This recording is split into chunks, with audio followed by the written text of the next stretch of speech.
മികച്ച നടനുള്ള ദേശീയ പുരസ്കാരം 4ാം തവണയും മമ്മൂട്ടി സ്വന്തമാക്കിയപ്പോൾ ഈ നേട്ടത്തെ അഭിനന്ദിച്ച് അദ്ദേഹത്തിൻ്റെ മകനും നടനുമായ ദുൽഖർ സൽമാൻ പങ്കുവച്ച കുറിപ്പും ചിത്രവുമാണ് ഇപ്പോൾ ശ്രദ്ധേയമാകുന്നത്.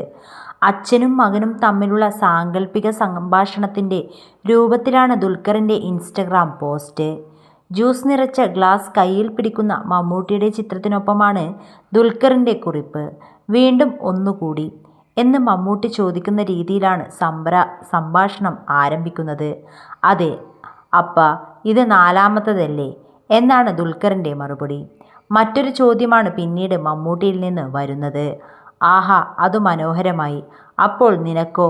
എന്തെങ്കിലും കിട്ടിയോ?" "ഇല്ല" ഒറ്റ വാക്കിലായിരുന്നു ദുൽഖറിൻ്റെ ഉത്തരം. "ഒരു സമ്മർദ്ദവും വേണ്ട മകനേ, നിന്റെ വഴിയിൽ നീ മുന്നോട്ടു പോകൂ" എന്ന് മമ്മൂട്ടി പറയുന്നതാണ് ദുൽഖർ കുറിച്ചിരിക്കുന്നത്. ഗ്രേറ്റ് ഓഫ് ഓൾ ടൈം എന്ന ഹാഷ്ടാഗും ഒപ്പം ചേർത്തിട്ടുണ്ട്.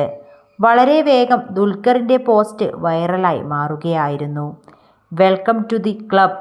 നമ്മുടെ അച്ഛന്മാർക്ക് ഇനിയും നേടാൻ ഒരുപാടുണ്ട്. നമുക്ക് ഇനിയും സമയവുമുണ്ട്. എൻ്റെ അപ്പ ഏകദേശം 7ഓളം നേടിയിട്ടുണ്ട്" എന്നാണ് ദുൽഖറിൻ്റെ പോസ്റ്റിനു താഴെ ഗായകൻ കെ.ജെ. യേശുദാസിൻ്റെ മകനും ഗായകനുമായ വിജയ് യേശുദാസ് കമന്റിട്ടിരിക്കുന്നത്. 72ാമത് ദേശീയ പുരസ്കാരത്തിൽ മികച്ച നടനായി മമ്മൂട്ടിയും കാർത്തിക് ആര്യനും. ബ്രഹ്മയുഗത്തിലെ പ്രകടനത്തിനാണ് മമ്മൂട്ടിക്ക് പുരസ്കാരം ലഭിച്ചിരിക്കുന്നത്. മികച്ച നടനുള്ള ദേശീയ ചലച്ചിത്ര അവാർഡിൻ്റെ അവസാന റൗണ്ടിൽ ഏറ്റവും കൂടുതൽ തവണ എത്തിയതിൻ്റെ റെക്കോർഡും മമ്മൂട്ടിക്കാണ്.